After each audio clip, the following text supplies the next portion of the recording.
Hello guys, this is your friend Shinobi Addict 2.0. We are back with a new fanfic.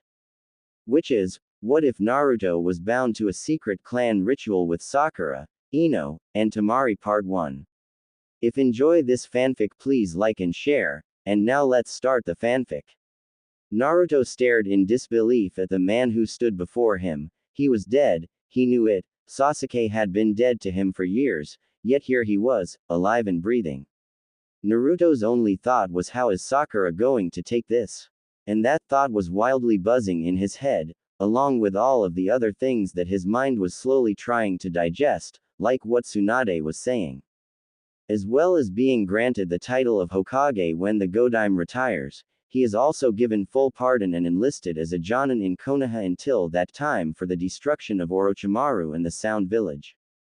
Whoa, hold the phone a second here. He just waltzes in the fucking door and we hand him the keys to the city on a silver fucking platter. He said, staring coldly at the man who had just taken almost everything away from him, almost. Also, the Haruno clan has agreed to an arranged marriage between the Uchiha Sasuke and Haruno Sakura. Hey, now when do I get a say in who my fiancé marries? This is bullshit. He said, looking at Tsunade with hurt and angry eyes. Sorry, but it says here that at 5:30 this afternoon, just 20 minutes after Sasuke arrived, she came into the office and had your marriage documents terminated. I truly am sorry, Naruto. I know you love Sakura, but apparently she sees something in the man sitting before you. And as for the rest of his rewards, they were given to him by a panel of senior ninjas, including Homura and Danzo, so I had no control over what his fate would be. I'd have rather killed him, myself. Tsunade said, looking at the Uchiha with distaste. Sasuke smiled. I decline their proposal. I know of Sakura's affliction. She cannot bear a child, and that is exactly what I need. Sasuke said coolly from his chair. I shall see if the Yamanakas will take me up on an offer of the same sort. Ino is capable of what my wife needs to be capable of. At those last words, something outside the room shattered. Naruto ran outside to see what it was. He found Sakura, tears pooling in her eyes. She had been carrying a plate with an unopened bottle of sake on it. Now the plate and its payload were smashed and broken on the floor, sake and tears mixing together as they fell from her face. I'm so sorry, Naruto, was all she managed to say at the time. That was 3 months ago. He had kicked her out of his house for that, throwing her out of his life. He paid for it greatly. Naruto now stood in a crowd of thousands, watching with solemn eyes, a shrunken, beaten down version of himself, as someone he had once considered a friend stood upon the steps of the Hokage Tower, ready to take the hat and robes that had, not but 4 months earlier, been guaranteed to him when Tsunade retired. His body had remained the same, but his mind had quickly slithered into itself to get away from the loss of everything he loved. He was a ninja though, and even in his state, he sensed the approach of a certain person who had stayed away for 3 months, Sakura. Hey Naruto, she said, as if she didn't know how to talk to him again. I tried to reinstate our marriage papers, but your administration blocked it. Why? She asked, trying to get close to him. He pushed her away. You had promised me, you said that you'd never let anything or anyone come between us. He croaked. I meant it, sweetie, but. No, you didn't. You knew that the moment Sasuke came back, I'd be nothing more to you than a dull kunai, a useless tool. There are no buts involved. He said coldly. I'd never think of you like that. Sakura, go away, and when I say that I mean go away and stay away. You've used this tool for the last time. He said, and then he walked away. Sakura went after him. Naruto, I made a mistake. All right, I fucked up. Everyone does. Please forgive me. That's all I ask. I just want my Naruto back. She said. Naruto looked at her despondently. I wish I could believe that, but you made the choice to leave. I didn't. I was always there. You just let Sasuke go to your head again. Am I really that imperceptible, and are you really that stupid? You've made your bed, now lay in it. I'm done with hoping that you'll return the love I have for you. I'm done hoping you'll open your eyes. He pulled his arm free, and walked away from the now stunned and crying Sakura. Naruto had taken all he could of the ceremony. He packed his things and set his headband on the coffee table. He was leaving, and this time it wasn't for a 2-year training trip either.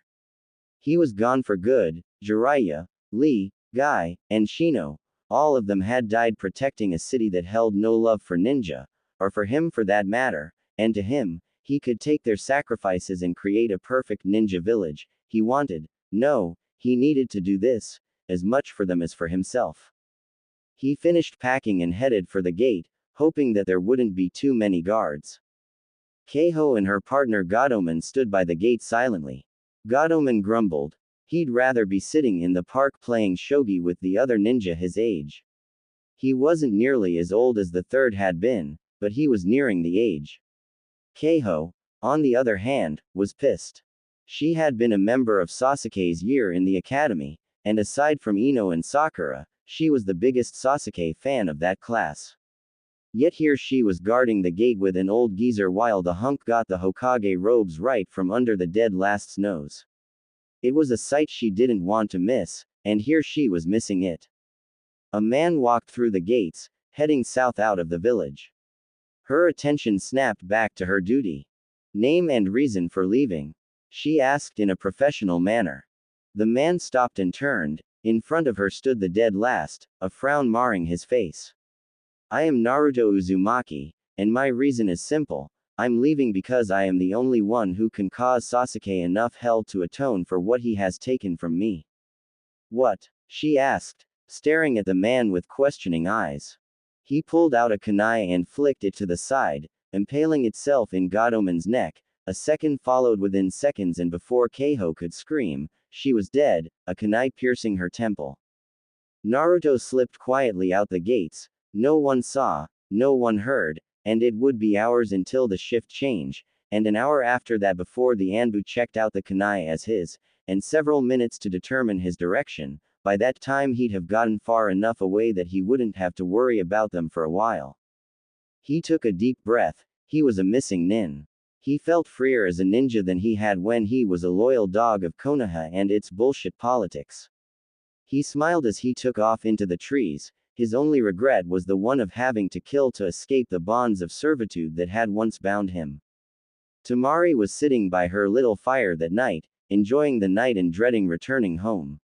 Back to being called the respectable sister to both the Cage and the leader of the newly formed puppeteer corps, she hated it, but it was better than staying with the asshole that was about ready to take the office of Hokage. A twig snapped outside of her camp and she became instantly alert.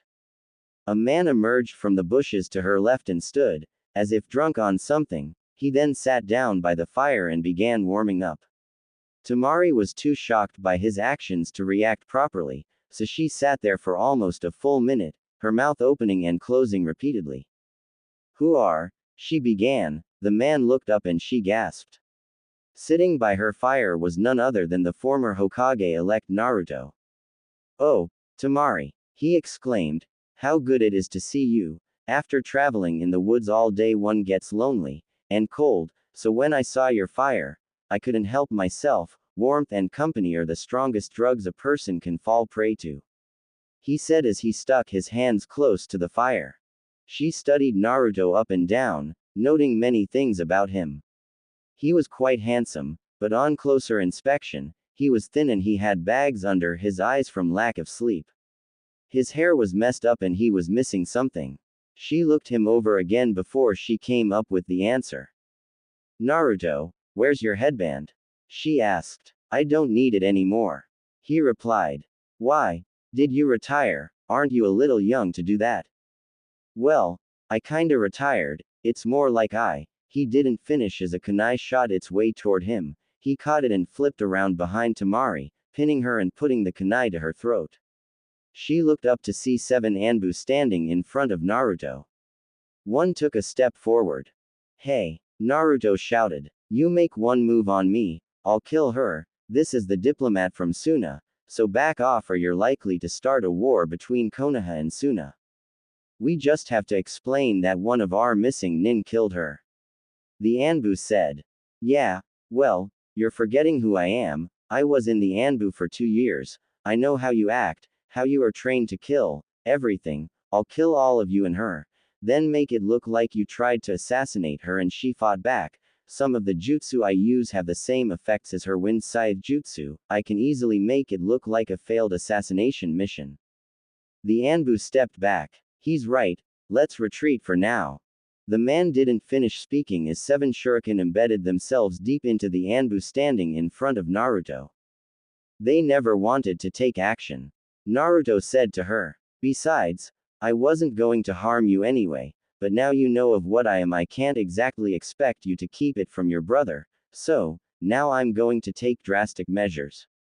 Whoa, hey, missing Nin, drastic measures, I don't like where this is going. She said. Naruto tied her hands and feet together, then threw her over his shoulder. Me neither, he said as he gave a quick chop to the back of her neck, knocking her out. He then set up the camp to make it look like Temari had finished the Anbu with a wind jutsu before he left. Temari woke with her hands untied, well almost. Her right hand was tied to a post. Her right was free to move as she wished, but the way she was positioned, she couldn't reach the knot to untie herself. She scanned her surroundings. She lay on the bed in a small room, a chair stood just out of her reach, and in it sat her one-time friend and ally gone missing Nin, Naruto. Why are you doing this, and what are you going to do with me? She asked. Ah, you're awake, he said, smiling. Good, I can now explain. I left Konoha for 2 reasons. I had nothing there anymore, and I had become disgusted with the way it was run. Even if I had become Hokage, which at the time was likely, I wouldn't have been in control of anything. A panel of senior ninja would rule behind and above me. The Hokage is just a shield and figurehead. I think that is stupid, so I'm going to create my own ninja village, in a new land of unimaginable wealth and prosperity, for those who have died, for a village that has been reduced to a shadow of what it once was. I believe that states my reason for doing what I have done. Now, my choice is on what to do with you. I have 3. 1. I could kill you. 2. I could set you free, but you would have to follow my orders until we reach my destination. Or 3. I could hold you hostage and keep you as my prisoner for as long as I see fit. She glared at him. In my opinion, the second is the best choice, but I know you too well. You'd try to escape and I'd be stuck chasing you so that the information I've told you could be kept secret. She bit her lip. I won't tell anyone, she promised. Naruto sighed. Temari, they'd interrogate you, torture you even, if they believed they could get anything on me out of you. What would Gaara say if he saw you sniveling like this? Fuck Gaara right now, and fuck Kankuro too. I don't care what they think, I'm not just their sister. And I don't want to die here. She shouted. You don't have to. Naruto said quietly. Leave all of the shit behind. I will create a place for us to live, like Orochimaru did. It will start out small, but within a few years I'll have enough ninja to open myself to the world. Then, when Sasuke is least expecting it, the village hidden by the ocean will rise out of the shadows and destroy him. That is my goal, that is all I live for now. Are you mad? Temari asked, staring at the man as if he was a complete lunatic. Konoha is the strongest village in the 5 nations, not to mention it's allied with Suna, and we sand ninja are no pushovers either. Besides, how are you going to amass a collection of ninja big enough to create a ninja village and be little more than a group of missing nin hiding in a bunker? She said, trying to convince her friend to give up the insane plan that he had come up with. No, I'm perfectly sane. Naruto said with a smile that assured he wasn't. And as for how I'm going to do that, you delivered the report yourself. Mist has apparently had a bunch of ninja go renegade on them. I intend to track those ninja down and coerce them to join me. You mean the 30 ninja that went rogue last week? She asked. Yes, he replied. With their help I'll be able to start up a new village and slowly build up a force large enough to destroy Sasuke. Maybe I should also make use of the last of the sound ninja and enlist them to help me fulfill my goal. You really are insane. Getting help from sound ninja, Naruto, open your eyes and see how far you have fallen. Temari said in a commanding voice. Naruto got up and walked to the window, turning his back to her. He took in a breath and started speaking slowly. When Sakura was hurt on that mission, I lost hope in having a son, a piece of me died then, when Sasuke came back and took my job, my fiancé, my goal, and my dream. For each of those things, a part of my soul died. I'm an empty husk, unable to move beyond what drives me, and at the moment that drive tells me to kill Sasuke Uchiha or my friends in Konoha will regret it. This is the safest, but the slowest way of completing that goal. I will stage a betrayal to Konoha during a Chunin exam, just as Orochimaru did. I will succeed in killing the Hokage, just as Orochimaru did, but I am different from Orochimaru. As a man with nothing left to live for, I have no fear of death, as Orochimaru did. Now, will you join me? Will I kill you, or will I keep you prisoner?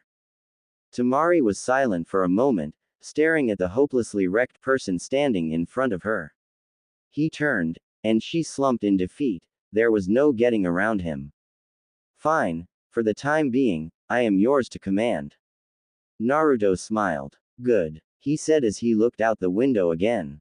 Because now I can untie you so you can help me with the 15 Anbu waiting outside the building. Great, you sure attract a lot of unwanted attention, don't you? He laughed. Yeah, I suppose I do. He bent down and untied her. He gave her fan back and jumped out the window. The Anbu had been stationed around the hotel for about 2 hours when a loud whoop and a blonde streak shot out of the window, impaling the Anbu captain with a kunai.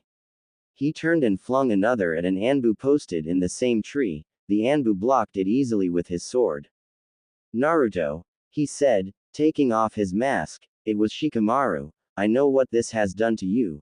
I know, but don't leave. Sasuke has asked us to bring you in alive, not kill you. Most of us in Konoha would disobey that order in a heartbeat anyway.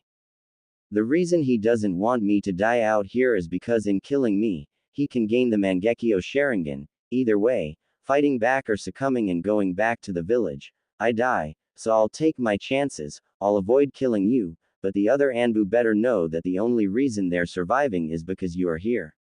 Naruto shouted, loud enough so that the Anbu surrounding their location could hear what was said. At that moment 3 more Anbu dashed at him from the left. Naruto dove forward, spinning around and launching 6 kunai. 3 sliced open the first Anbu's left leg, cutting important nerves and easily ending the ninja's career. The next 2 pierced both eyes of the second. The 6th kunai sped toward the 3rd Anbu's chest, but to avoid the attack, the woman turned. The kunai impacted deep into her right shoulder, shattering her shoulder blade as it penetrated all the way to the handle. Naruto sighed, looking at Shikamaru. I think we know what the outcome will be if more attack. Call back your men. It's too late, they're already dead. Temari said as she jumped into the tree beside Naruto, balancing her fan between the ground and 2 of her fingers, one position to where she could open the fan as easy as flicking a switch. Shikamaru grew wide-eyed when she landed. Temari, what are you doing here? He asked her. I've decided to take the high road in life. It didn't help that until a few minutes ago I was held prisoner here. She said, it seems to me that being able to do what I want, when I want isn't such a bad idea. Why didn't I become a missing nin sooner? Shikamaru looked at her incredulously. You're telling me you've decided to run away from your village? And with the person who took you prisoner yesterday, are you really Temari, or am I seeing things? No, Shikamaru, I'm really here, and our plans, they can't continue with me like this. I'm sorry, but killing your soldiers makes this either an act of war against Konoha, or Suna, whichever way you want to look at it, or me going rogue. What would you have me do? Shikamaru slumped. So it's over. Well, this news must reach the Rukodime. I hope he lets me continue to follow you, because next time it might be someone a little less merciful than me. He placed his mask on his face and retreated quickly, leaving Naruto and Temari in the tree. Temari balled up her fists. Damn you, Naruto Uzumaki, she hissed. I have lost everything now. I was planning on marrying him the next time I came to Konoha. Gaara was going to be there, and Shikamaru and I would be the go-betweens for Konoha and Suna. We might have always been traveling, but we didn't care. Now that life is gone from me, it's out of my grasp now, and it's your fault. Naruto sighed. Would you have preferred it if I had kept you tied up? I know what you were going through. A very good friend of mine had the same problem. I saved you from that. Temari punched him square in the face, sending him into the trunk of the tree. So you knew, who cares? I gave up my only chance to be happy to get out of that now. She growled, watching as the clone disappeared and Naruto jumped down from a higher branch. There will be more chances for happiness where we are going, Temari. Don't be impatient. When bad things happen, something good will come to counter it. He said, smiling at her. She collapsed in tears. But he was all I had. She sobbed. And now your last bond is broken. You are free of Temari and can now create yourself anew. It was the whole reason I stopped by your fire. I knew you would, in time, be like me. Or did you not know that at one point in time, the Nara clan was talking about a marriage with the Hyuga clan? Both parties, that means your precious Shikamaru, agreed. He said to her. She stopped sobbing and looked at him with something kindred to hate in her eyes. He stood and walked away, leaving her to stew in her anger for a while. Temari sat in her sorrow and anger for almost an hour before everything finally sunk in. The man she had wanted to marry, had planned with him to marry, had consented in a marriage with another woman. Her sorrow was replaced with rage in an instant and she screamed away everything.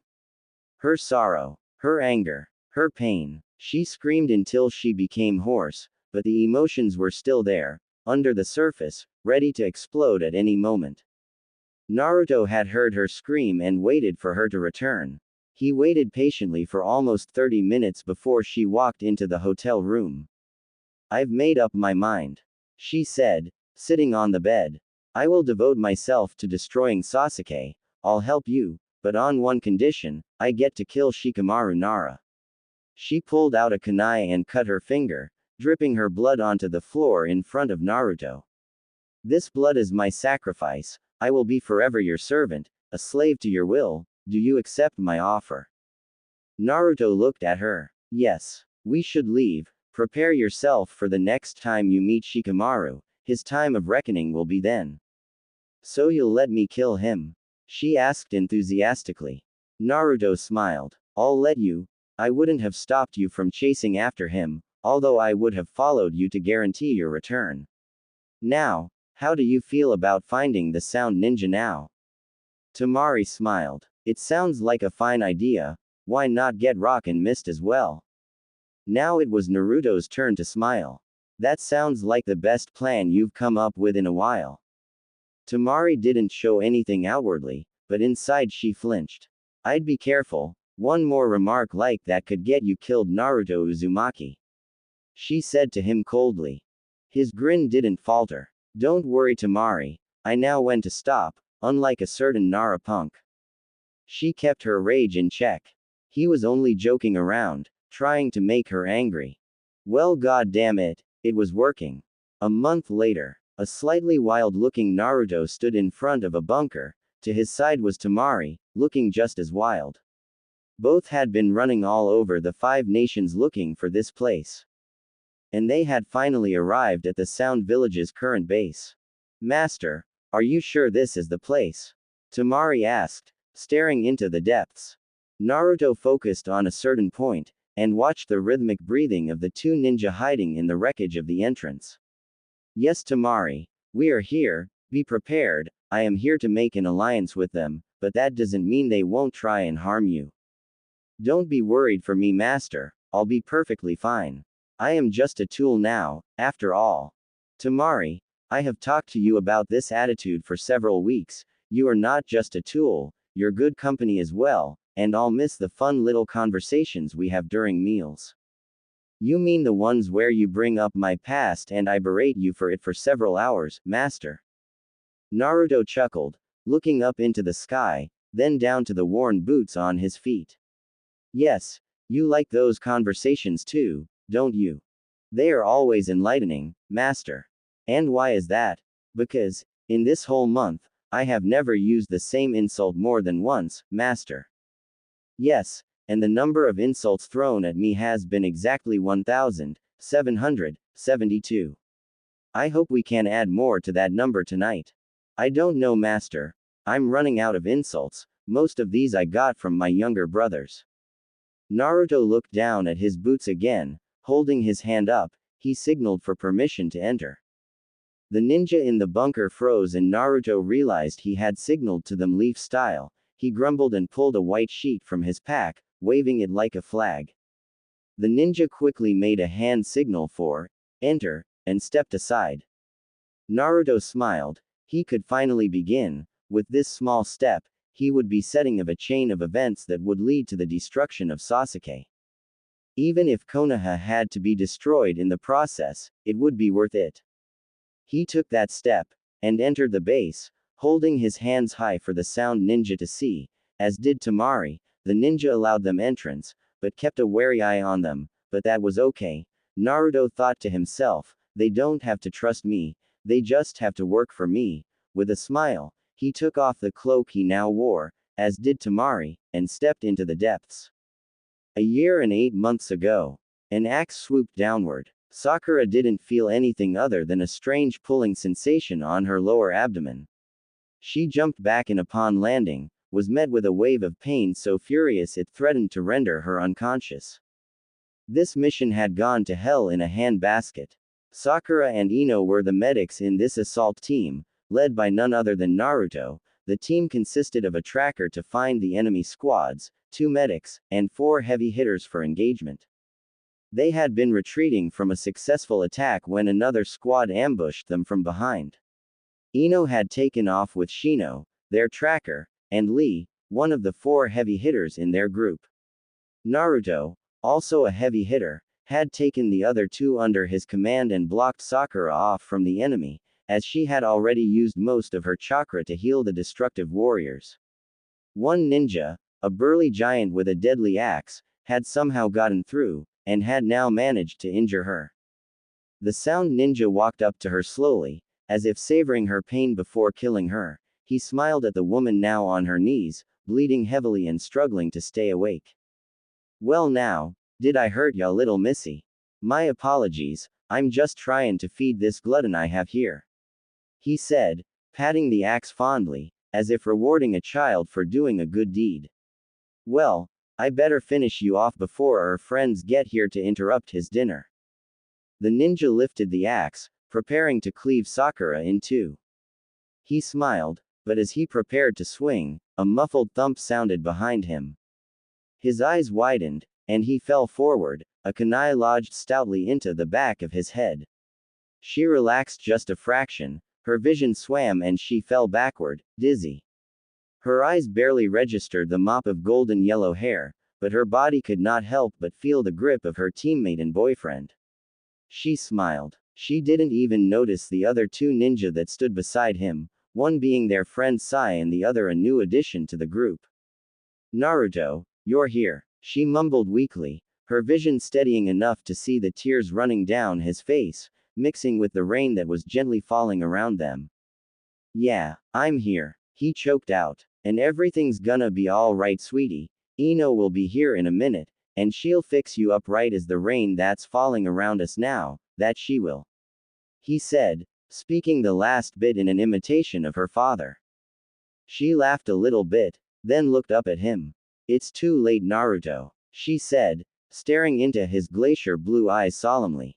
I've lost too much blood, I don't think I'll make it home. He choked back a sob. Wiping back a lock of pink hair from her face he said, no, we'll be home, oh god Sakura, we're going home, don't give up on me now baby, hang in there, I'll be right here, I'm not going anywhere. Oh god, where's Ino? Naruto, please, Sakura whispered. He leaned in closer to hear her next words, barely even a whisper. No more talking, just stay right here, okay, be with me until it ends. She said as she grasped his hand. Naruto's sobs filled the clearing. A rough shove pushed him aside as Ino appeared and began to heal her friend. Come on Sakura, she pleaded. Don't give up now. I'll have you good as new in a minute, you just hold on. I was gonna be your maid of honor, goddammit. I'm not about to let you die now. The blonde woman hissed as she worked. Sakura's eyes dimmed for merely a second, then with a shuddering breath the color returned to her pale face. She gasped in a huge lungful of air and gripped Naruto's hand tighter. It's all right, he said, reassuring himself as much as he was her. Everything's gonna be okay. He turned to Ino. So where's Lee and Shino, weren't they with you?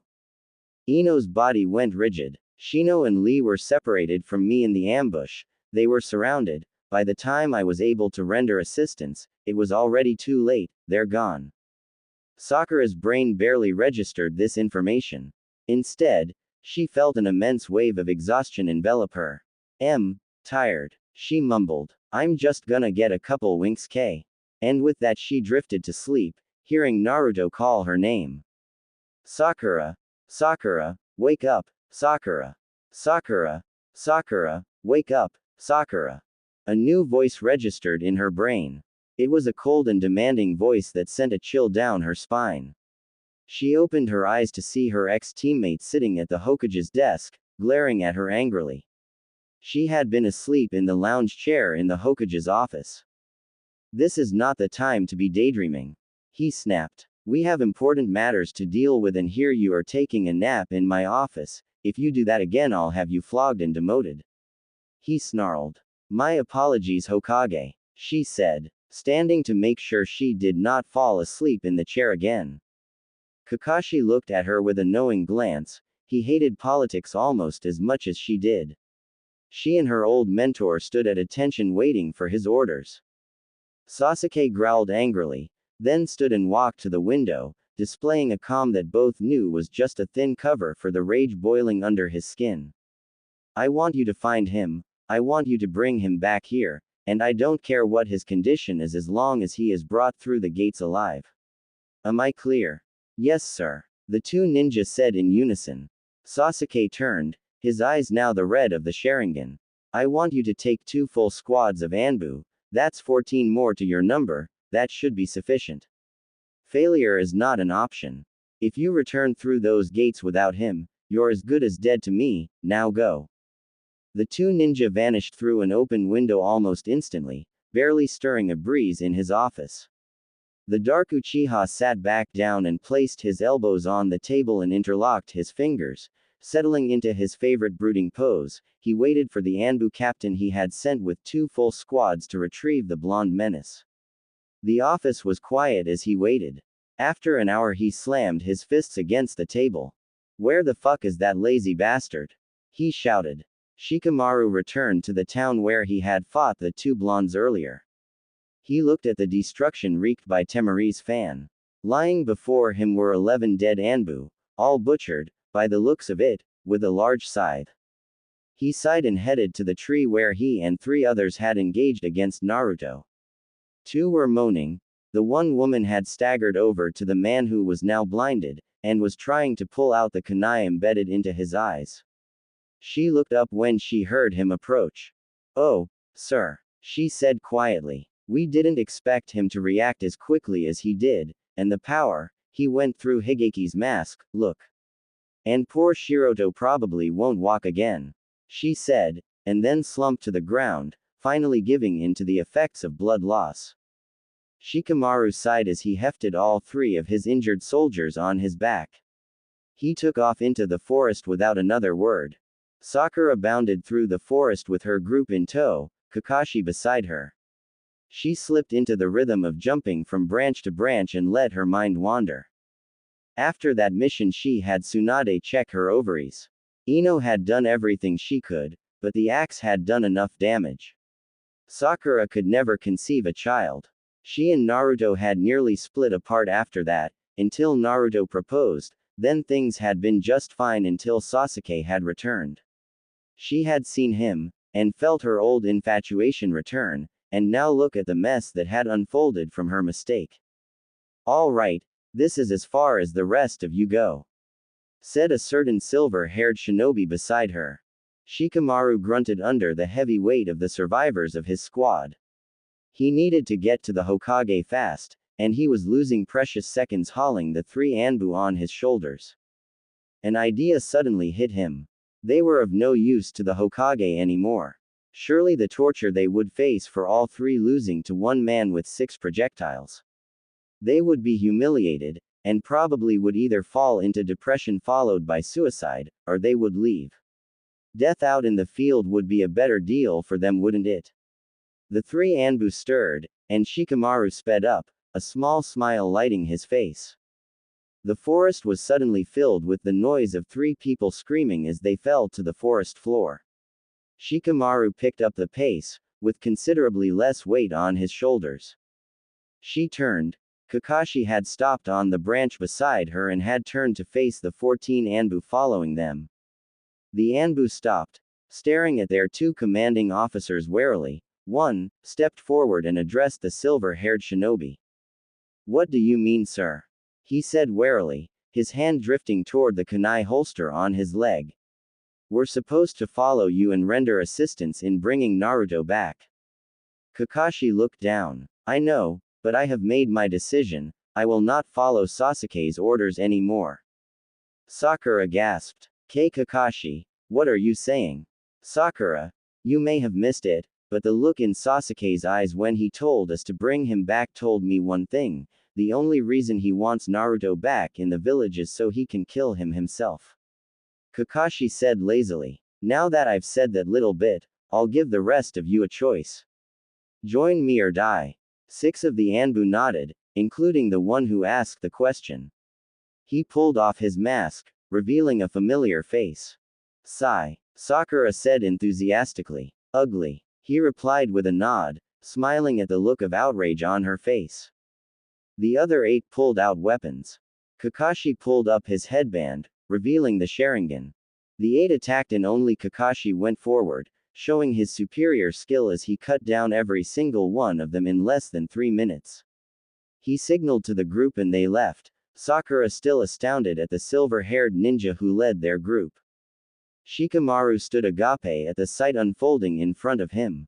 He watched as a full squad of Anbu, plus another one from a second squad, was massacred by his friend's teacher. He quickly turned and left, hoping that he wasn't spotted. He had to report to the Hokage. Kakashi's pace doubled as the team left the area.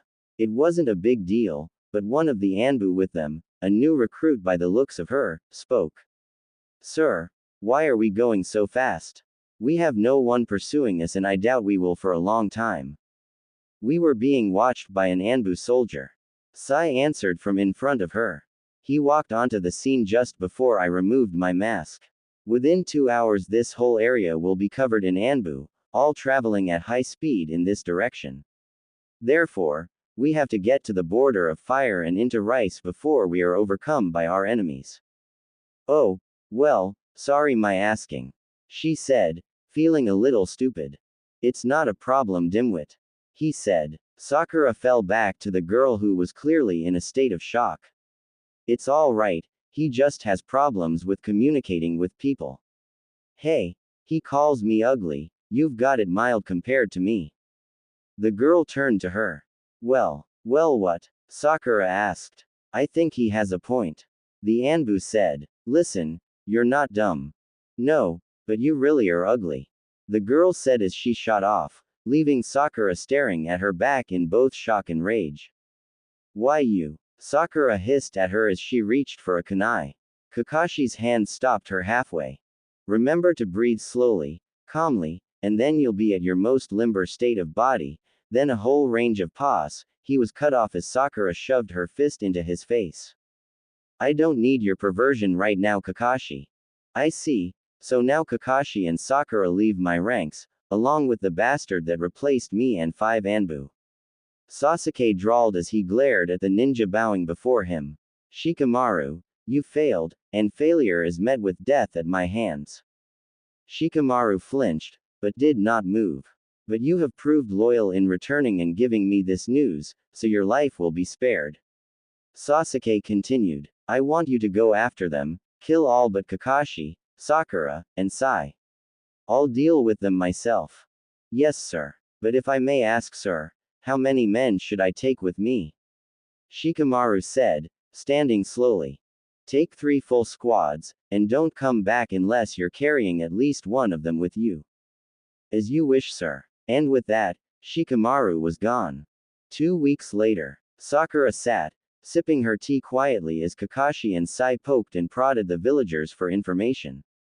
On her left sat the girl who had insulted her during their escape. She had opened up a bit to Sakura, apologizing about the bad joke she had played and formally introduced herself as Miki. The two had become friends, mainly because they were the only girls in the group. The other 4 introduced themselves as Daisuke, Hachiro, Katsu, and Kenji.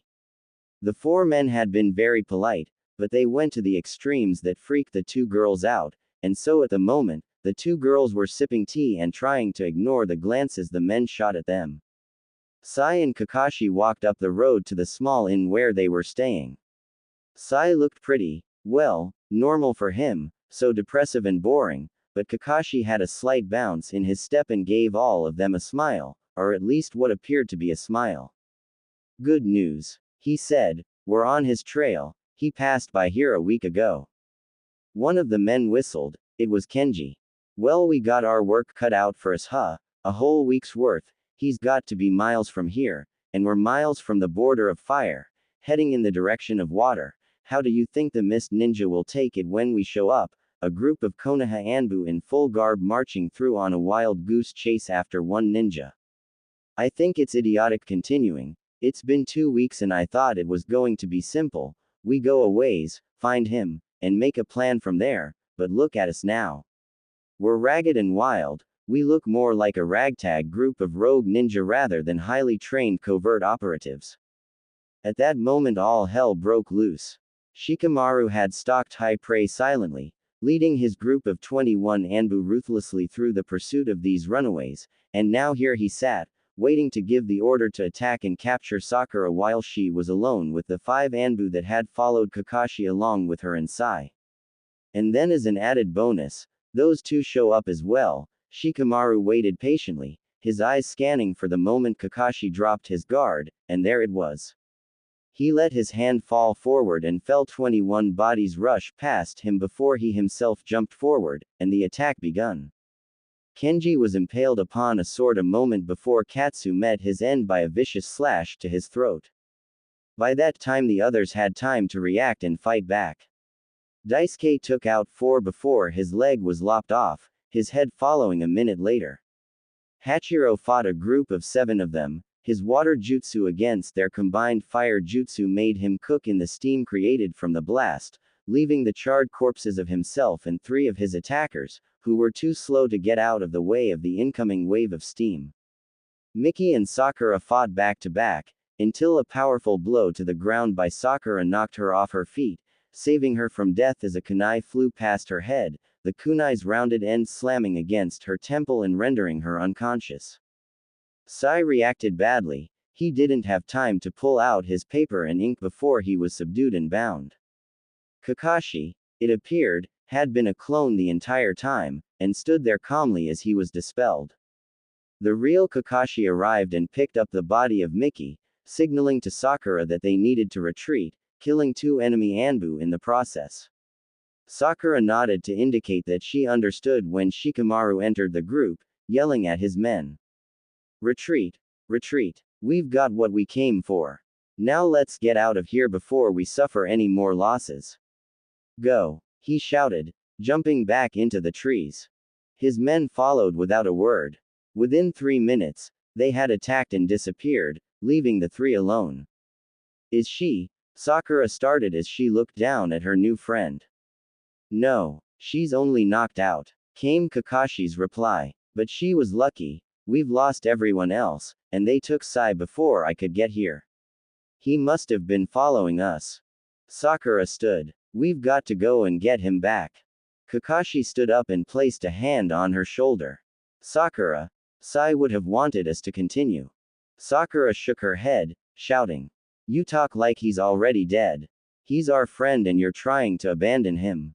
And what did you say about people who abandon their friends? He looked down. Those people are worse than trash. He replied sadly. But what about Naruto? He can wait. Sai needs us now. Then we wait till Mickey wakes and then we strike at nightfall. Night had fallen. Sai's eyes fluttered open. He was bound and gagged at the edge of a small camp. There was no fire, and no noise. Instead, small lamps producing a faint blue light were scattered about the area, and by each light was an Anbu guard, with two on either side of him, one being the only one unmasked. He looked at the man's face, and then it clicked. He was staring at none other than Shikamaru Nara, head captain of the Anbu after Naruto gave up the position and most of the ninja life for politics on his way to the Hokage title. Sai glared at the man as Shikamaru's gaze wandered down to check his prisoner. As his eyes picked up the scathing glare, he smiled. "Ah, the princess is awake, he said mischievously. "Well, guess what's going to happen to you? We're going to beat the living hell out of you and then we're going to drag you back for a nice long torture and execution by our beloved Hokage." He pulled the gag out of Sai's mouth. "What have you got to say to that?" Sai continued glaring at him, then his gaze shifted and he smirked. "Would look out behind you work," he said. Shikamaru turned to watch his partner clubbed to the ground. But before he could give a warning shout, he was hit in the back of the head and he saw nothing but a flash of white light before blackness enveloped him. Sakura was untying Sai while Kakashi handled Shikamaru. Sai looked around. None of the other guards had moved. "What?" he began. "Mickey has them trapped in a genjutsu," Sakura said as she helped her ex-teammate up. "Come on, let's get out of here before any of them break it." Sai and Kakashi nodded and the three were off, Kakashi in the lead. They met up with Mickey about 80 yards away from the camp and together the four disappeared into the night. Shikamaru woke up to cold water splashing in his face. He looked around to see his remaining Anbu circled around him. Embarrassed, he stood. "Status?" he asked. "None dead, but the prisoner got away, sir. Most of us were trapped in a genjutsu when it happened." "Damn it." A week later, Sai stood overlooking a mist-covered plain. He turned to his right as Sakura, Kakashi and Mickey topped the hill. Sakura gave a shout of joy. "We made it," she whooped. "We made it to water." Mickey smiled brightly before adding in a peal of joyful laughter. Sai just gave a small smile. Kakashi shushed the group and led them stealthily to a small town, where they bought local clothes that made them look, for all the world, like natives, concealing their various ninja weapons inside the folds of large jackets that they had bought as well. "Now we go on a search for our blonde friend in one of the most dangerous countries to foreigners. We must be silent and quick. Do not let the hordes of bandits or the squads of ninja on patrol see you. You will be killed on sight," Kakashi said to them as they left the village, Kakashi himself wary of the eyes of the villagers boring into their backs as they walked. Shikamaru paced the opening of the umpteenth lab that they had followed Naruto's trail to. It was empty, as usual.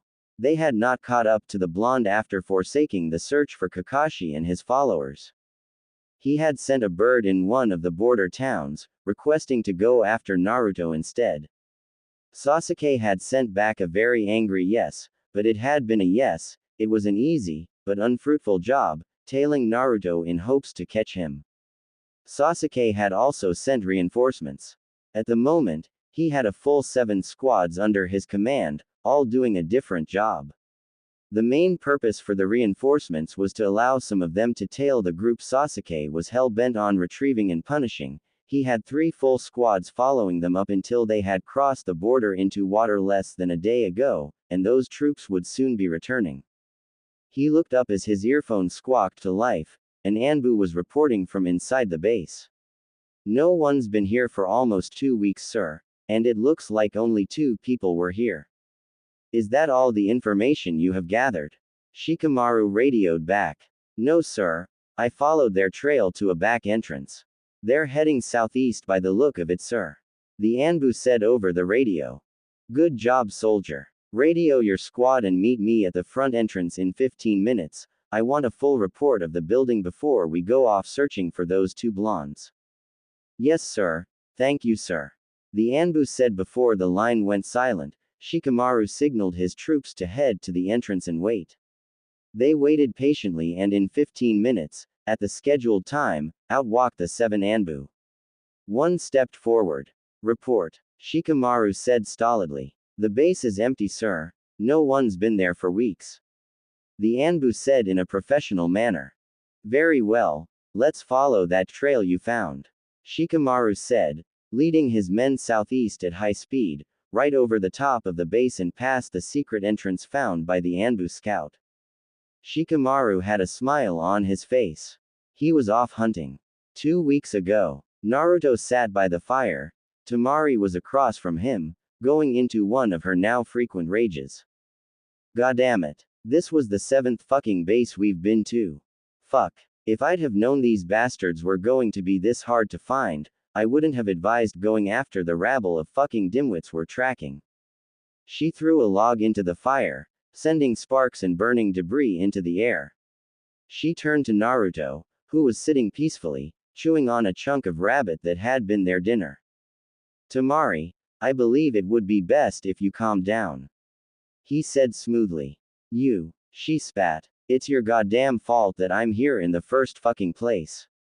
Naruto's eyes grew cold. Sit down. And that was an order. He shouted. She grumbled a bit about blood oaths, but sat down quickly, lest she receive some of her master's rage. Naruto stood. I will not have you acting like this when we enter their camp, understand? You will have to obey everything I say without question. You must be the epitome of serious. I demand it from you. We must make an impression. They must, and I mean must, respect us, or we cannot get them to join our cause. She hung her head. Fine. She grumbled. From now until we strike a treaty with the Sound, I want you to be the perfect servant, understand? This is an order. Make it a mission. It'll also help you control your temper. Do you have any questions? Temari's face hardened before she schooled her expression. No, master. I have no questions. I exist to follow your rule. That is all I need to know. Good. We move out at dawn. The closest base is a few days from here. Yes, master. Temari looked around with interest. There had to be at least 50 ninja inside this base.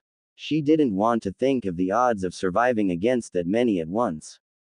Naruto stared straight ahead, using his peripheral vision to effectively scan the base, or at least what he could see.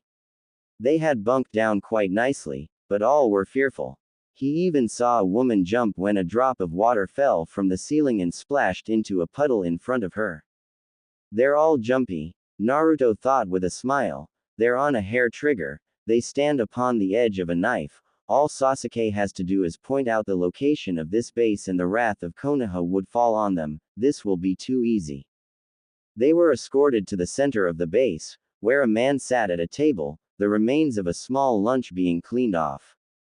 Upon seeing the 2 ninja enter, he stood. The man was tall, not as tall as Naruto's 6'5", but tall enough that he could look him in the eye. He had short brown hair, slowly fading into gray, cut military style, with a scar stretching from his left temple to his chin.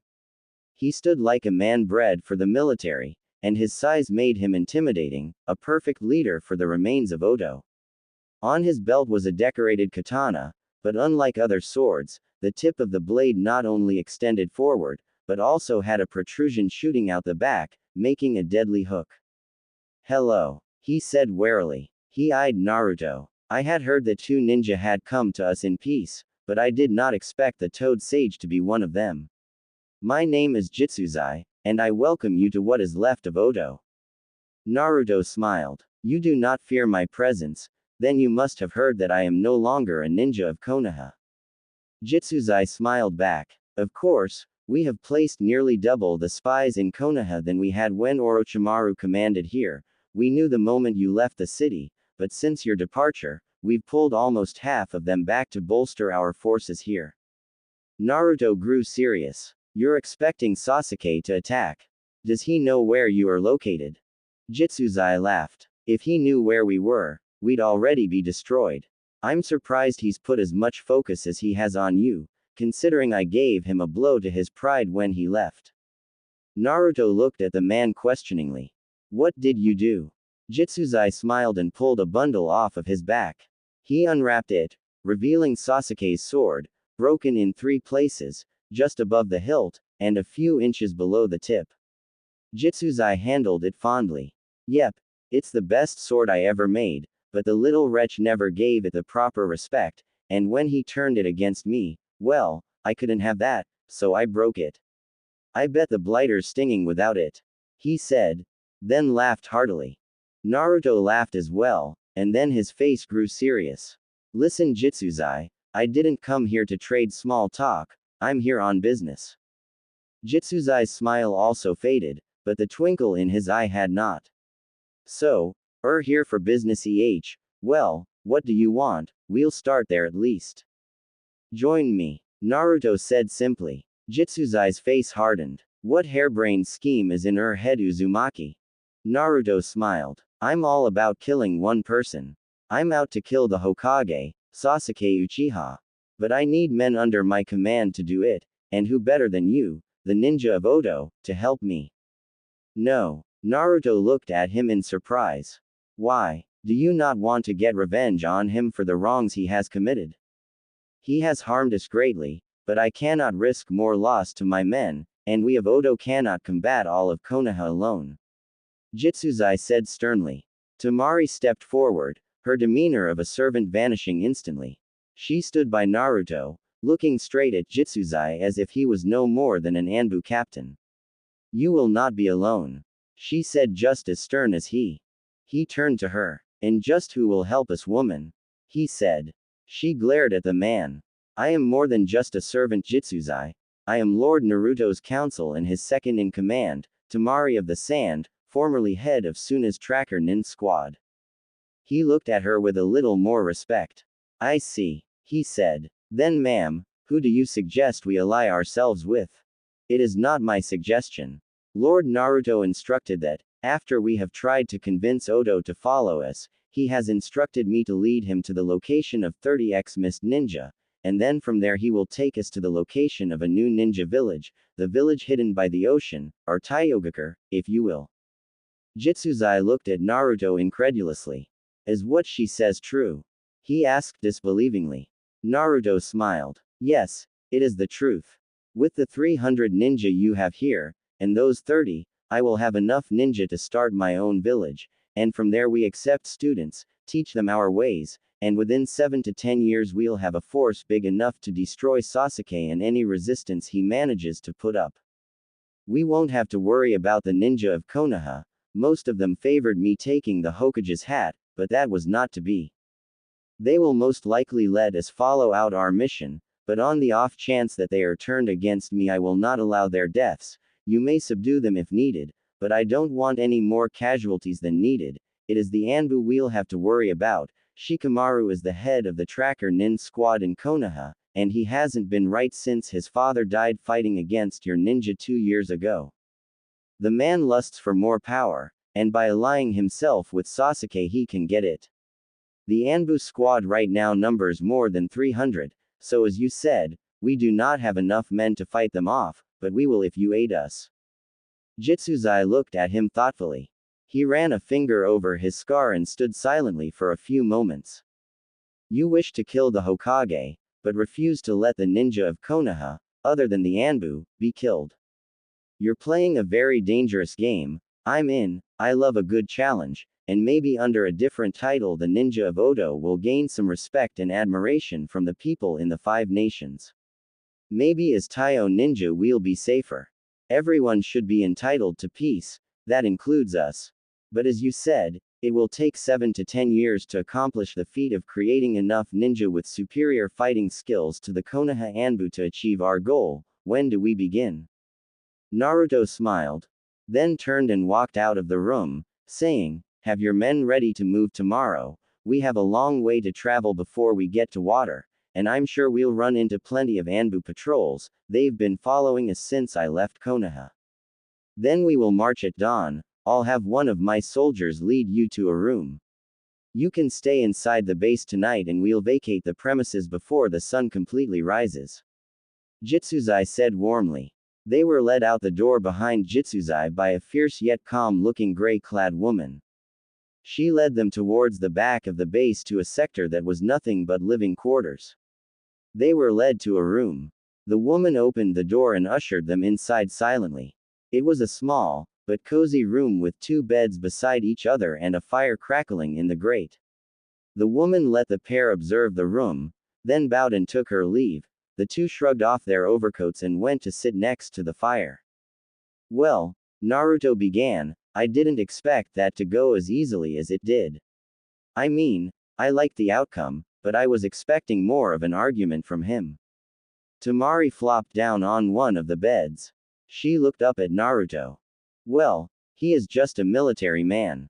Politics isn't his forte. It's not mine either, but when your brother is the cage, well, you learn.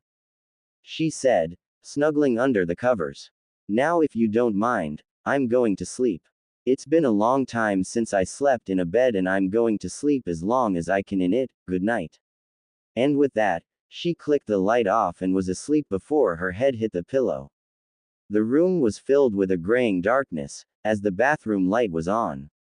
Naruto sat in the chair close to the door. Naruto studied her curiously. How could a woman so filled with rage and fire be so peaceful when she slept? His mind pondered this question as his mind started to wander. His eyes did too. He observed her silky blonde hair, her high cheekbones, her soft lips, her curves. His thoughts had took a turn for the worse before he caught her staring at him. He coughed and turned away.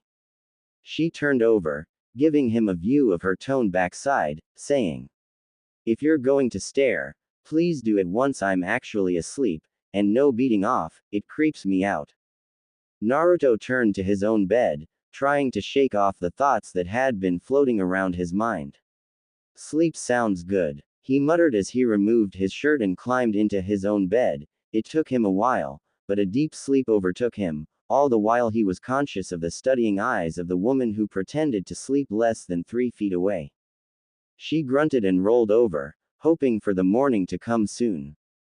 Morning saw Naruto and Temari jumping through the trees with almost 300 others following directly behind. They moved as quickly as a large force could move, and because they were ninja, that was a lot faster than a normal army could go. They had been traveling for about 3 hours when Naruto threw up his arm in a halting motion. He stood alone, in front of this gigantic throng of ninja. "Lord Naruto, what is it?" Temari said from the branch directly behind him. Naruto turned, an evilly insane smile etched on his face. "They're coming," he hissed with delight. Suddenly he jerked his head to a location to his right and his smile grew even wider. "I take that back. They're here." He was crouched like a hunchback. His eyes no longer blue, but red. In one swift motion he stood to full height, which was now above 6 feet, and an explosion of red chakra blanketed him, engulfing the entire area 10 feet in diameter around him. Mwahahahahahahaha. He laughed, screaming at the sky. He continued this for the longest time before his enemy broke cover, jumping into the mass of shinobi around them. Battle broke out and soon the canopy was a mass of projectiles and falling bodies. Naruto stared directly ahead of him. "Oh, Shikamaru, come out and play, you pathetic little whelp," he called in a voice not his own. Shikamaru appeared in a swirl of leaves, looking at Naruto with a pompous smile. "So, you knew I was waiting for you. It figures, with your animalistic sense of smell, I should have predicted you're noticing us." Temari froze after cutting down a Konoha ninja with her fan and turned to the voice that rang over the battlefield. Her eyes widened and a red haze enveloped her vision. "Shikamaru!" she screamed, running at the two leaders facing each other. "Temari, stay where you are," Naruto growled as he turned his head in her direction. She felt her feet stop. Her oath wouldn't let her go any further, but her heart was aching for the death of the man standing across from Naruto. "You told me I'd get to kill him, Naruto," she shouted. "Why are you stopping me?"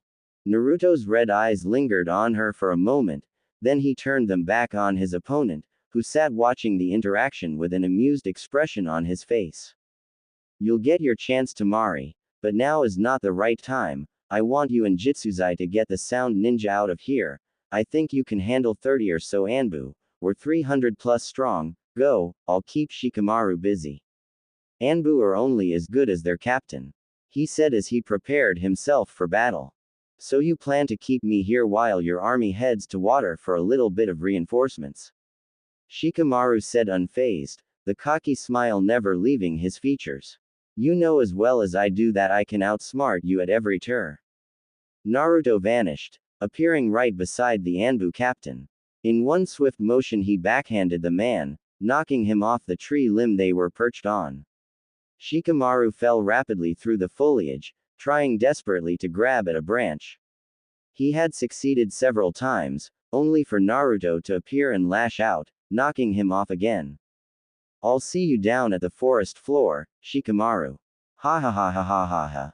Temari swore she heard maniacal laughter behind her, but she ignored it, jumping into a group of ninja who were being plagued by a few super fast Anbu. She blocked a katana with her fan and kicked out, catching one of them in the gut. He fell back, winded, and was decimated by the sound ninja who had now had enough time to retaliate. She turned when she heard the air whistle, and barely dodged a shard of a sword that looked oddly familiar. The tip had a second blade sticking out, making a hook. She turned in the direction it came from to see Jitsuzai surrounded by Anbu, using the foot and a half left of the blade on his sword to shred his opponents. The man fought like someone possessed, his sword flashing red as the fluidly and brutally slaughtered the Anbu. They had reached for their own swords, but the weapons were like rotten wood compared to the blade wielded by the vicious leader of the Sound Ninja.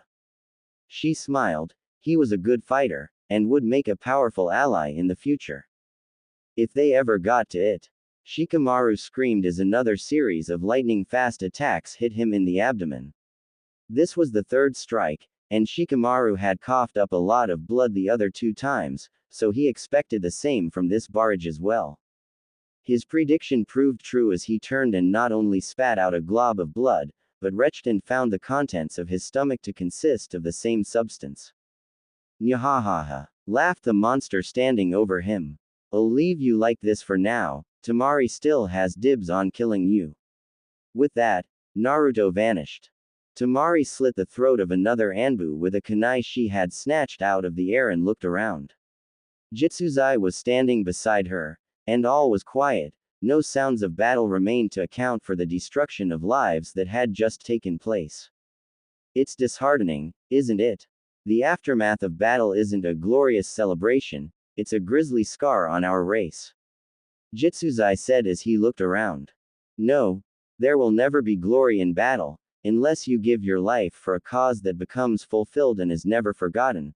Only the dead get the real glory, the living suffer, as is the way of war. Said a voice from behind and slightly above the two. They looked up to find Naruto sitting on a branch and leaning against the trunk of the tree, his hands limp at his sides. He sat there jackknifed, staring at the mass of ninja who at this moment were under his command. Count and bury the dead, both Oto and Konoha's, they all deserve a resting place. He said quietly. I want this done as quickly as possible, we won't camp till tomorrow night, and I want to be in water a few days afterwards, or close enough. Jitsuzai looked at Naruto admirably. And Temari was dumbstruck at the kindness Naruto was showing to the ninja he had broken ties with. She didn't understand his reasoning.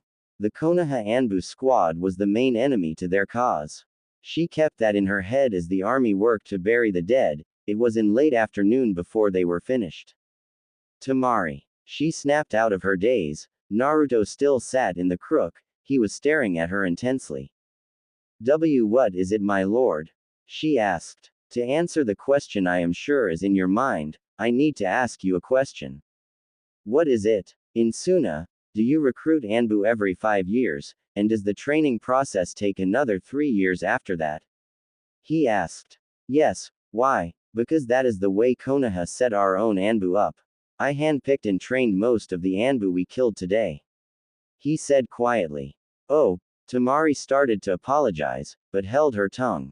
To give Naruto any pity would remove the glory from the dead in his eyes, so she brought up the next question on her mind.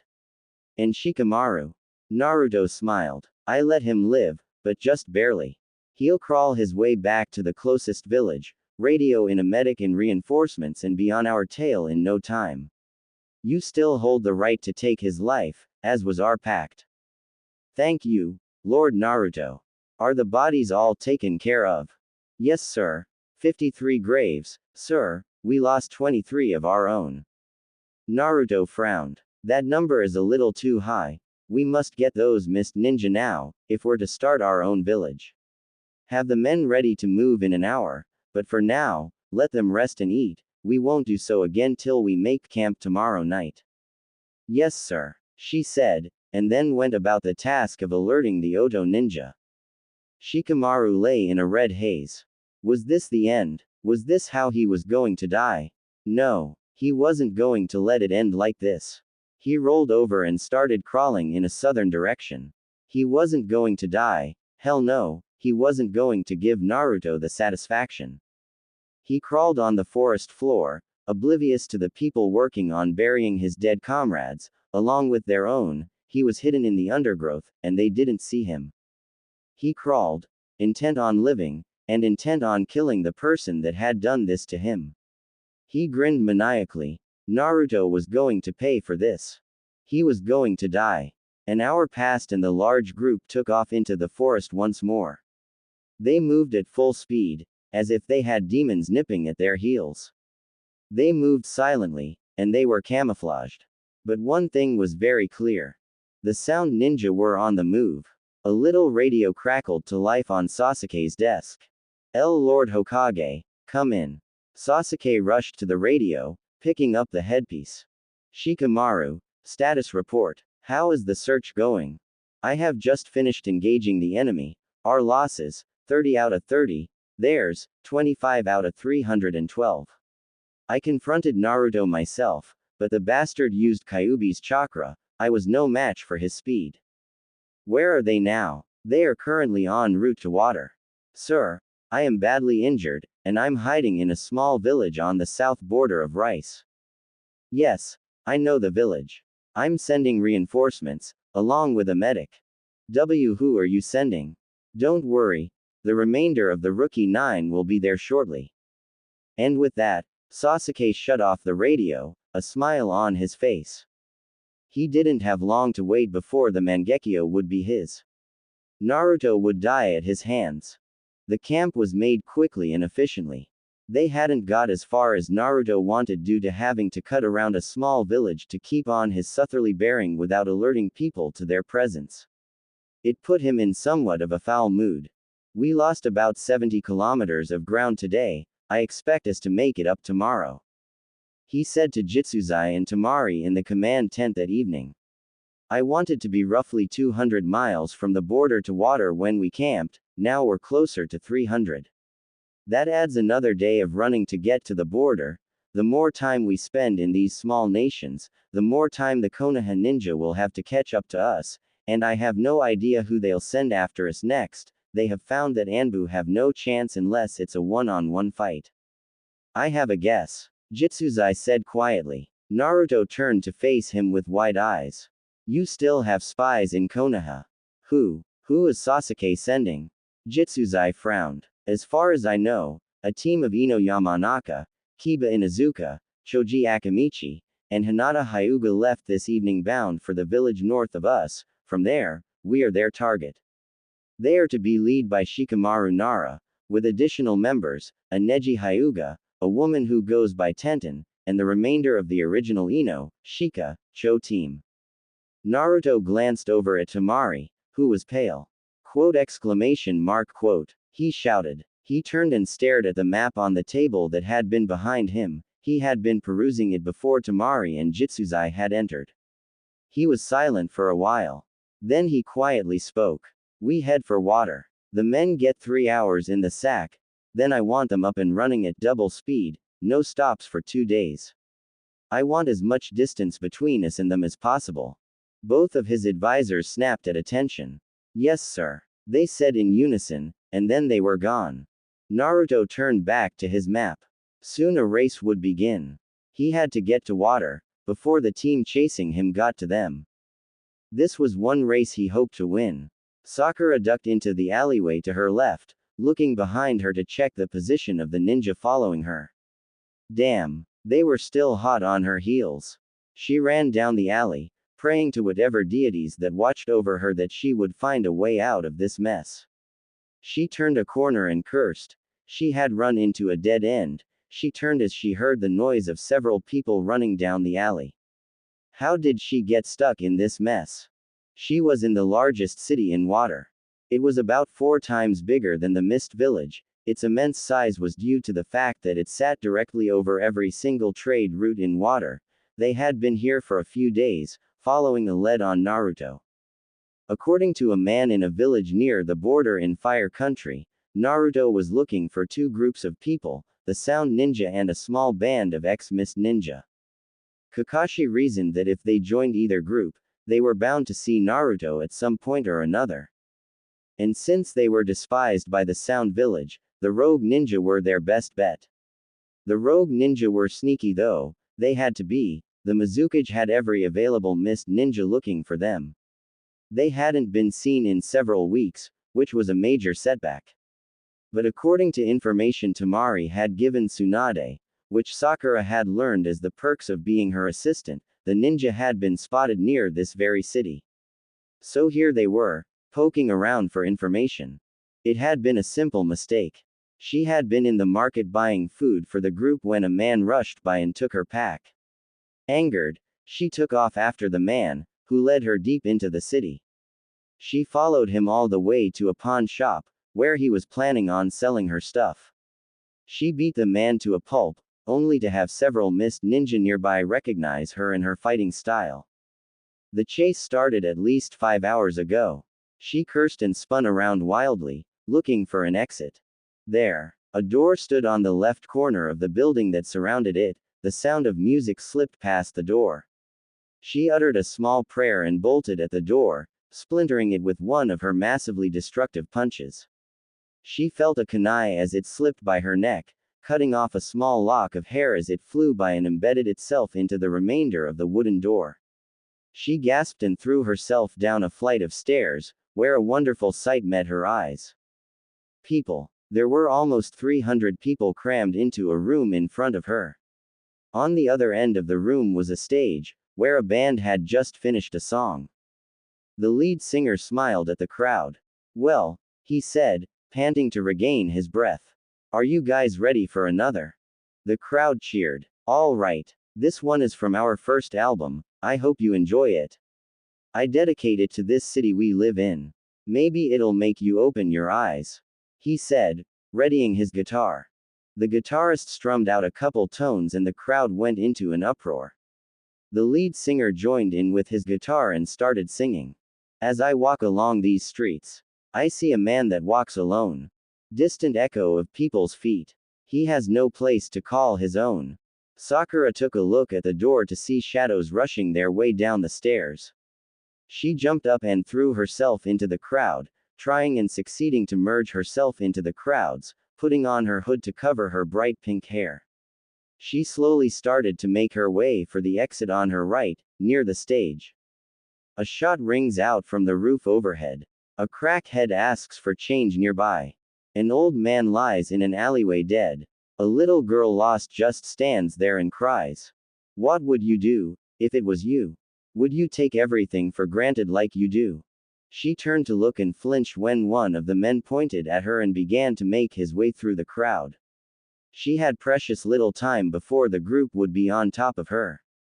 A boy just 13 on the corner for sale. Swallows his pride for another hit. Overpopulation. There's no room in jail. And most of you don't give a shit. That your daughters are porno stars. And your sons sell death to kids. You're so lost in your little worlds. Your little worlds you'll never fix. What would you do, if it was you? Would you take everything for granted like you do? She made a dash for the door. She got to it and wrenched it open, the men in hot pursuit. She turned and shut the door, locking it with a key that someone had accidentally left in the lock. She pulled the key from the door and crumpled it with her immense strength, thankful that the door was solid metal before slipping down the hallway towards the exit as the song playing behind her grew fainter and fainter. You turn away. You turn away. You turn away. You turn away. As I walk along these streets, soaking up the acid rain, underneath the taxi cabs, I hear the streets cry out in vain. What would you do, if it was you? Would you take everything for granted like you do? What would you do, if it was you? Would you take everything for granted like you do? She exited the building and found herself reasonably close to the market. Pleased, she hurried to finish her shopping before heading back to their hideout, resigning herself to having to listen to Kakashi bitch about her being several hours late. XXX. Shikamaru threw the scroll he had just received across the room. He was immediately berating himself for it, as he couldn't get out of bed to pick it up. Out of the 200-some bones in the human body, the doctor said whatever force he had fought with had broken or fractured close to half of them. Almost every bone in his right side had been shattered. He was told to stay in the clinic until a high-class medic ninja could arrive to heal. Sadly, he could not find the best medic ninja in Konoha. She had went rogue. A commotion from the front office of the doctor's small clinic drew his attention, and a large dog shouldered into the room, followed by a motley crew of his friends and their family members. His own team had arrived, but his force had also been bolstered with Neji and Tenten, not to mention his teammates' fathers. His would have been here too, if he had not volunteered for that mission to invade and destroy the Sound Village. 2 years prior, 30 ninja were packed into the small office of the Hokage. She sat there with her hands clasped, her eyes scanning the crowd in front of her. These ninja were the best in the village, and she could trust none other than the best for this. I have an S-class mission, on volunteer basis only. Tsunade began sternly. Lady Hokage, asked the Anbu commander, whose striking blonde hair gave him away, this isn't just an ordinary S-class, is it? To ask for volunteers, what is the mission? I was getting to that, Naruto, be quiet. She growled, before continuing, this mission has a certainty of multiple casualties. I cannot force myself to choose from the best ninja of the village, the only ones capable of doing this, so I will let you decide. She took a deep breath. As you know, we have been doing very well in the war against the Sound Village. We have them cornered. I need to make 2 teams from the lot of you. One of them will blast a hole through the Sound defense, and a smaller one will go in and attack the Sound Village directly, while most of their forces are focused on the other group of ninja. All 30 of you were chosen to do the job, 8 to infiltrate the Sound directly, and 22 of you to be the diversion. I do not expect the infiltration team to return, she said, her voice cracking at the end. Naruto stepped forward. I shall lead the infiltration team, if you'll let me, Lady Tsunade. Sakura gasped and he placed a hand on her shoulder. Very well. Any of you wish to go with him? Tsunade asked. Shikaku Nara stepped forward. I'll go, they'll need someone with brains. Sakura swallowed and stepped forward, locking her eyes with Naruto. Sai stepped up with his fake smile. Lee jumped in exuberantly. I will go with them on this dangerous mission. He announced loudly. They'll need someone to track our targets. I will do it. Shino said quietly. I won't let Sakura die on this little soiree, so they'll just have to deal with another medic. Ino said with a smile. I'll help, said a man in the back. He was a new Jonin, but he had great potential as a ninjutsu specialist, and he had an affinity for water jutsu, which was rare in Konoha. Tsunade nodded. Then Sagi, with you, we have the infiltration team. She handed Naruto a folder. There is the information you need, now go. Naruto bowed. Goodbye, Hokage-sama. He signaled and the infiltration team turned and walked out of the door, followed by the rest of the ninja assigned to this mission, all with grim looks on their faces. And so the mission began. The mission altogether lasted 6 months. The larger team managed to break through the line of Sound Ninja and get the infiltration team in easily. They were in enemy territory for most of that time, the larger group waiting in a small village not far from the point agreed upon for the rendezvous. They waited, staring in the direction their comrades were supposed to come from, where they were now, Shikamaru more than most. His mother had fallen ill not long after the mission began. She was dying, and with his father on a suicide mission, Shikamaru was lost. Then they arrived. -3. His father was one of the missing. Ino took in the enraged look on Shikamaru's face. Apparently, whatever was in that scroll wasn't good. She sighed. He had been increasingly violent since Sasuke returned to the Leaf Village, and with both his mother and father gone, and with Hinata refusing to talk to him, all he had was her and Choji, and the three of them hadn't been getting along too well as of late either. It also didn't help that he had to foot the bill for Shusa's eating and Inoichi's drinking as well. She hated seeing the man like this, but he couldn't let go of the past, and now he was forced to obey the very man that had killed his father. She had been there when his father was killed. And Naruto left it to her to tell him, as she had left it to him to tell Sakura that the axe had permanently destroyed her ovaries. Shika had not taken the news very well, and blamed it on his two teammates. The three didn't speak until Shikamaru's mother died, and then he had needed their help. But now he seemed driven to do as his Hokage ordered, and that meant the pursuit and assassination of one of his best friends. We have just been given permission to enter the land of water. We will be surrounded by enemy hostiles the entire time. We are to be extremely covert. It is imperative that our presence remain unnoticed, he growled. It will take another few days to finish healing you, Ino stated with a sigh. Shikamaru nodded. Where is Hinata? He asked, grunting in pain as he sat up. Ino bit her lip. She's scouting the perimeter we set up after we arrived. The wounded man frowned. She barely does anything else. Does she even sleep? Yes, but she sleeps away from the group. Are you two having problems? Ino asked. I don't have a clue. He replied, falling back into bed and wincing when his injured body protested against his abusiveness. We were fine until the whole Temari thing. You tested the waters with two different girls at the same time. Any normal man knows and expects that to backfire. I agreed to the marriage proposal with Hinata and Temari left before I could break it off. What in there could piss Hinata off so much? Ino sighed. It's the fact that you were with both of them at the same time. Girls don't like it when guys play them, it's just the way we are. Whatever, it will be over soon anyway. The case cage has requested that, if seen, we are to give Temari the same treatment as our own AWOL ninja. Hokage-sama has given us a kill on sight order, Shikamaru said with a pinched expression on his face. Ino stared at him. She sighed. You still have feelings for Temari, don't you?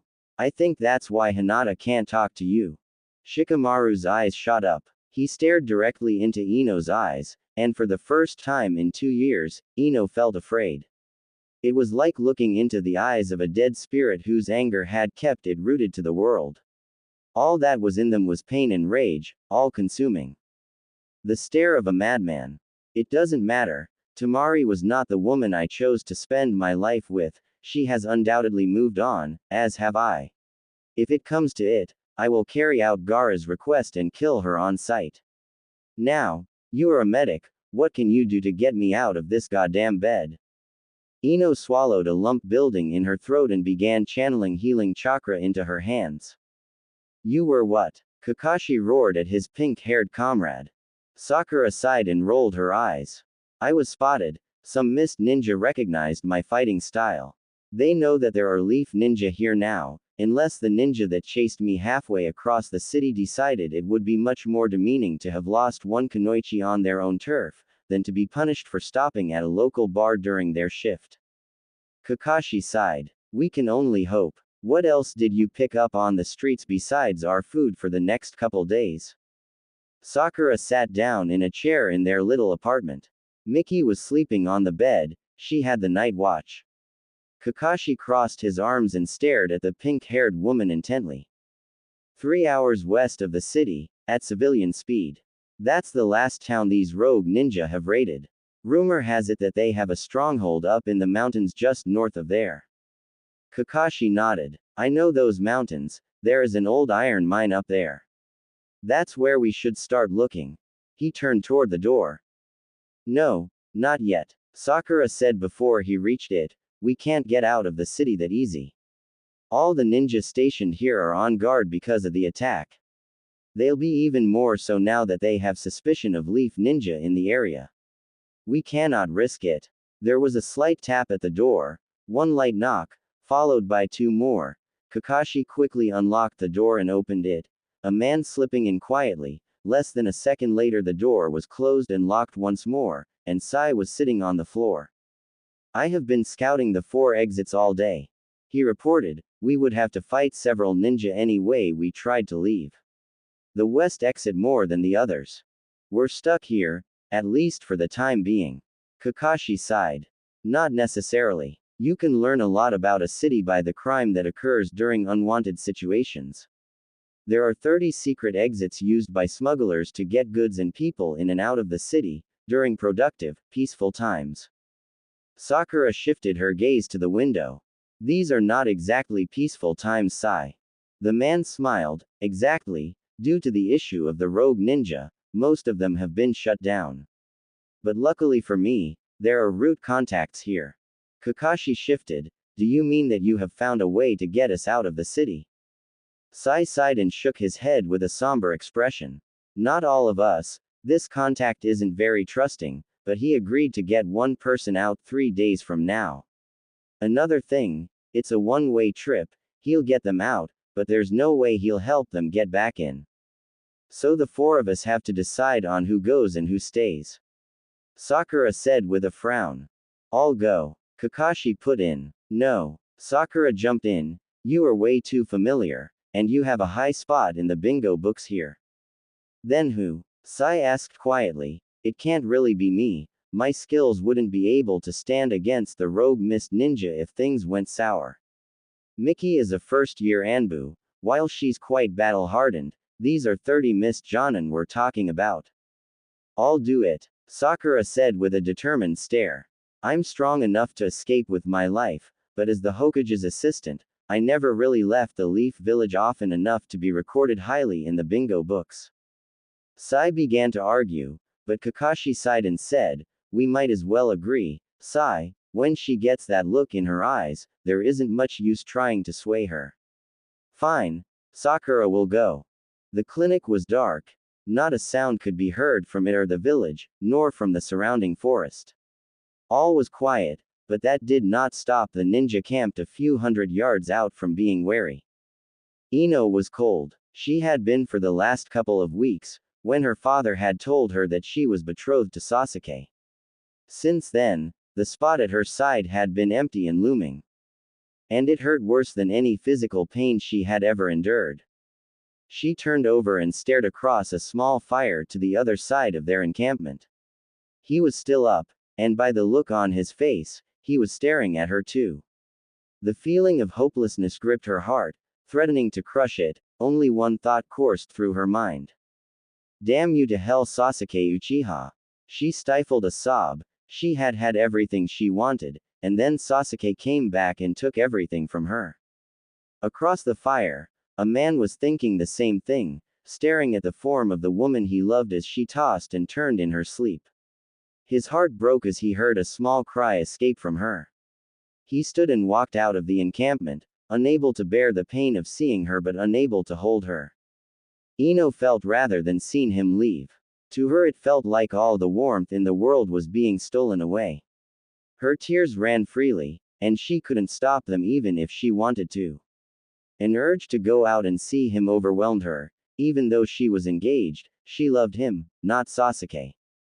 She went. He was sitting on a fallen log not far from camp, stroking Akamaru absent-mindedly. She sighed as she walked towards him. Kiba. His hand stopped, and he turned to look upon her. We couldn't change this, even if we wanted to. I won't marry him, she shouted at him, and suddenly she had his arms wrapped around her. Shish, he said urgently. If any of the others hear what you're saying, I don't care. I won't let that bastard use me to breed out more unstable little monsters just like him. And, she paused and turned around, bringing her face within inches of his.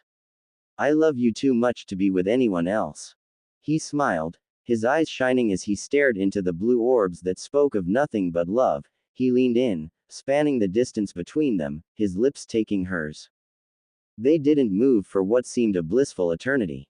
Only when they finally parted and resumed staring into each other's eyes, the realization of what they were about to do sunk in.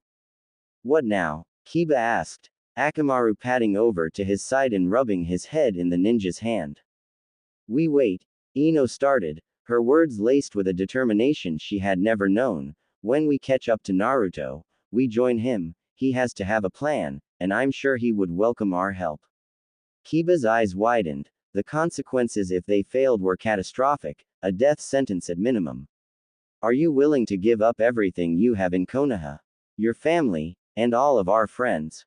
She smiled. For you, I'd have already given them up. Then we move when the time is right.